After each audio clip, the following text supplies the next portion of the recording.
जतनपुर नाम के एक छोटे से गांव में बागेश्वर नाम का एक गरीब किसान रहता था। उसके परिवार में उसकी पत्नी कोमल और 16 साल का बेटा नकुल था। बागेश्वर ने जिंदगी में सिर्फ खेती सीखी थी, लेकिन इस बार बारिश ने उसका साथ नहीं दिया। सूखे खेत, फटी मिट्टी और खाली खलिहान। सुनिए जी, घर में अब एक दाना भी नहीं बचा है, मैं क्या बनाऊं? कोमल, तुम चिंता मत करो, मैं कुछ इंतजाम करता हूँ। बागेश्वर घर से निकल पड़ा, लेकिन उसके कदम भारी थे। आसमान की तरफ देखते हुए बागेश्वर बोला, हे भगवान, मेरा बेटा भूखा ना रहे।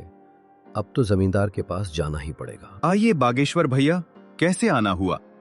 जमींदार जी, फसल बर्बाद हो गई, घर में अनाज नहीं है, 1500 रुपए उधार चाहिए। अरे भैया, 1500 से क्या होगा, 10,000 ले जाओ, 8% महीना ब्याज लगेगा। बागेश्वर मजबूर था, उसने 10,000 ले लिए। अरे जी, इतना सारा सामान पैसे कहाँ से आए? जमींदार से उधार लिया है। वो बहुत चालाक है जी।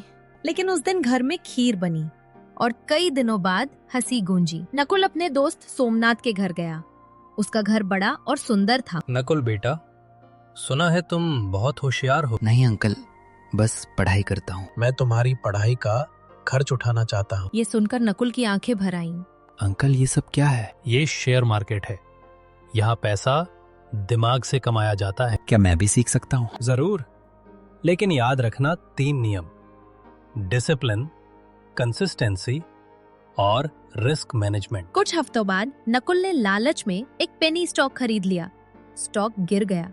हे भगवान, 45,000 का नुकसान। ब्याज सहित 4,000 बाकी हैं। नहीं दोगे तो 25% लगेगा। जमींदार जी, आपका अकाउंट नंबर बताइए। नकुल ने मोबाइल से पूरा पैसा ट्रांसफर कर दिया। बेटा, ये कैसे? पापा, अब पैसा खेत से नहीं, दिमाग से भी कमाया जाता है। एक रात नकुल ने खबर पढ़ी, बिटकॉइन गिरने वाला था। कीमत 68% गिर गई। सब बेच रहे हैं, यही मौका है। उसने 40 बिटकॉइन खरीद लिए। 3 महीने बीत जाते हैं जरा बिटकॉइन देख लूं कैसा चल रहा है। और वो देखकर चौंक जाता है। उसने देखा कि एक बिटकॉइन का दाम पिछले 1 महीने में जहाज जैसा ऊपर उठा है। उस दिन एक बिटकॉइन की कीमत 5 लाख रुपए थी।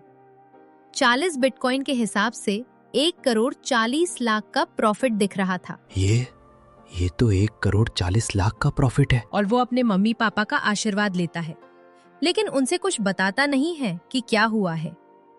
जैसे ही वो जगदीश जी से मिलता है, वो और सोमनाथ समझ जाते हैं। नकुल, मैं और पापा समझ गए तेरे चेहरे की खुशी देख के।